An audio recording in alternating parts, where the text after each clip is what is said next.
the cash flow statement.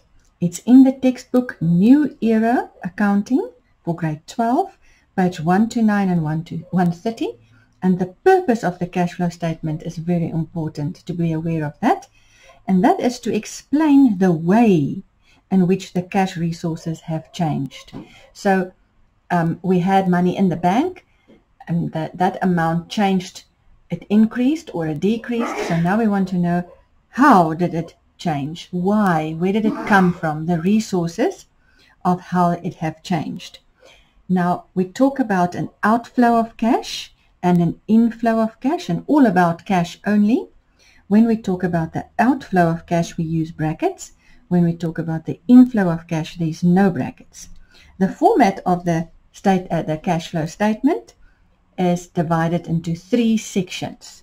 The first one is the operating activities. These are the activities that deal with trading in the company. Trading activities such as buying and selling of stock, paying creditors, receiving payments from your debtors, paying all expenses, paying SARS for tax, and shareholders for dividends. That's the trading to operate this company. The next one is financing activities, and that is how we fund the company. Where's the money coming from? And in financing activities, we can have the issuing of new shares, which provided us with capital, the repurchasing of shares, the raising of a loan, or the repayment of a loan.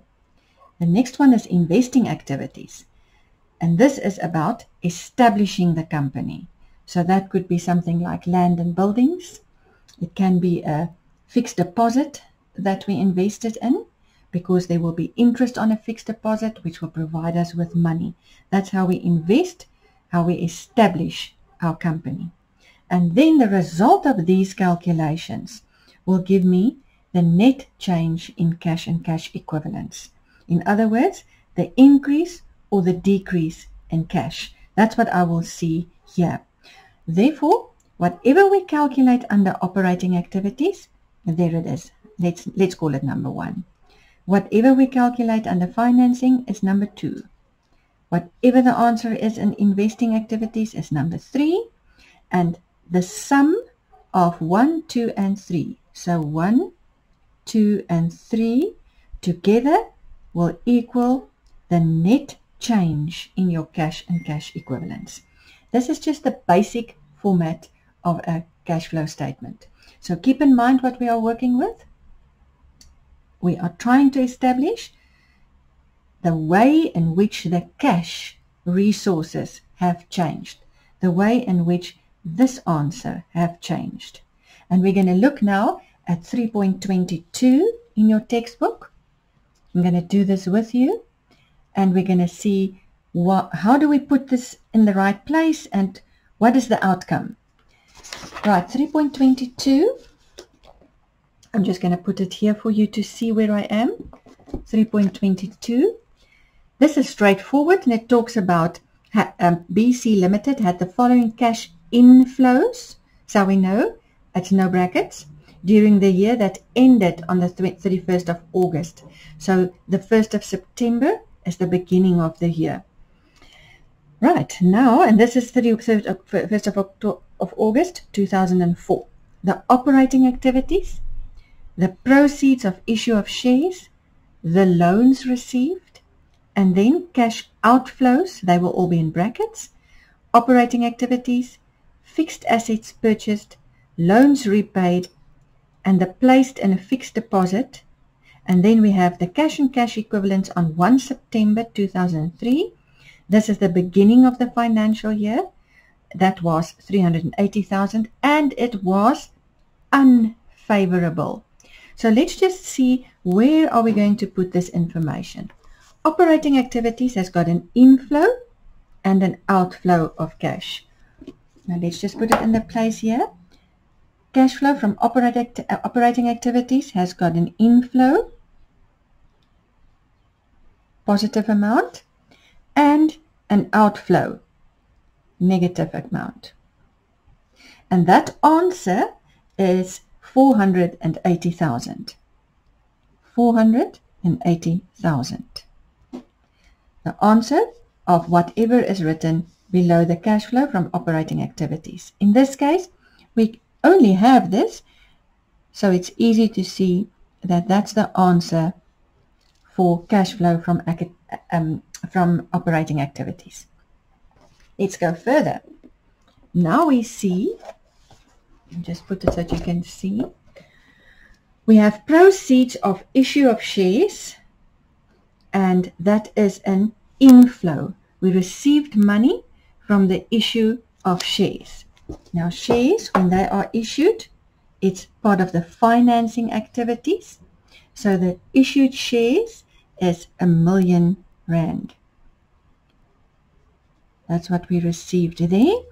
And then we are looking for any more information. Fixed assets, loans repaid, placed in a fixed deposit, 120,000. So this is investing activities, financing activities. Financing activities. There we are, back there. Financing activities. The payment of the loan falls under the financing activities. So we started with a loan amount and we then paid back some of the loan. So let's see. This is our loan that we received, and this is the part that we paid back. And we have learned that the loan will fall under the financing activities. So here we have what we started with. This is the loan we had, and this was the paid back of the loan. And that answer is 160,000. And this was the payment of the capital portion of the long-term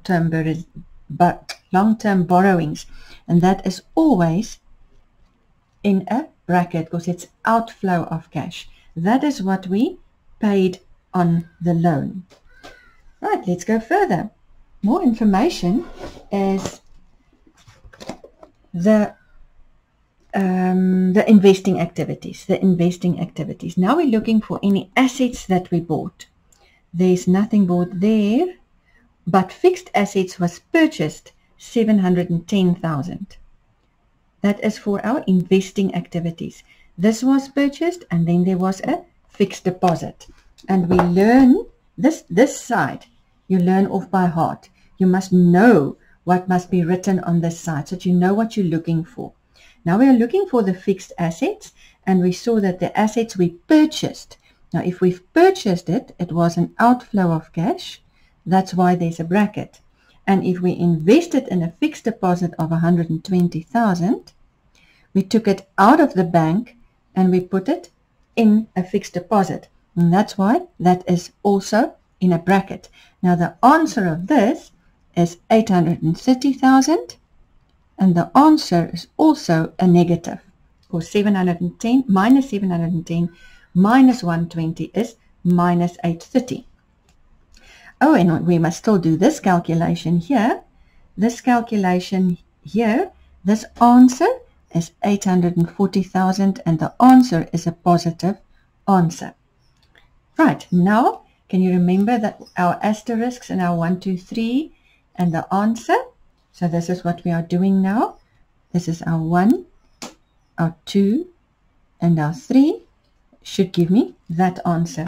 So that answer then, the 480 minus the 830 plus the 840 gives me 490,000. And that is the change in the cash and cash equivalents. It changed. It's not the balance. It changed with a positive 490,000. And now, what is the cash at the beginning? At the beginning, they gave it to us as 380,000, but it was unfavorable. So if it was unfavorable, it is in a bracket. Remember that, unfavorable. It's all the little things you've got to be on the lookout for. And then that answer between these two will give you a positive 110,000. And now what do I do with what I've done now? What's the information for the readers? What do they want to see? In the first place, they can see that the bank balance is 110,000. Secondly, they can see that they moved from a negative 380,000. They increased the cash by 490,000 to leave them with 110. Remember, to be a positive 110, they had to first get 380,000, first get that to get it to zero. Do you understand that? So they first had to, if you look at the little T account, they started with the 380,000 on this side. No, not on that side, on this side, because it was unfavorable. The bank was unfavorable, so that's where it was. So first they had to receive 380,000 for this to be on zero, and then another 110,000 for it to have a balance of this 110. Therefore, the increase is this 490,000. That was just a quick explanation. Sorry you couldn't see.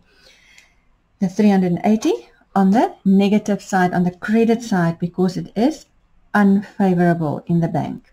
So they had to get the 380 to get to zero, and then 110 to get to a balance of 110. That's why the change is 490.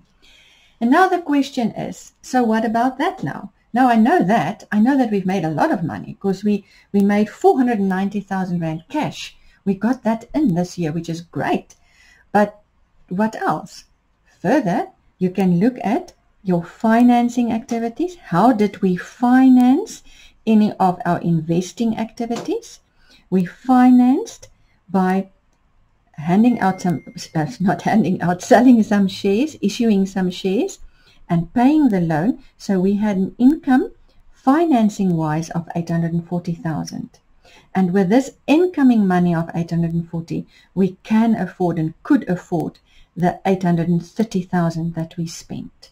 So that is why that is not bad that we invested in fixed assets, and that we invested in a fixed deposit.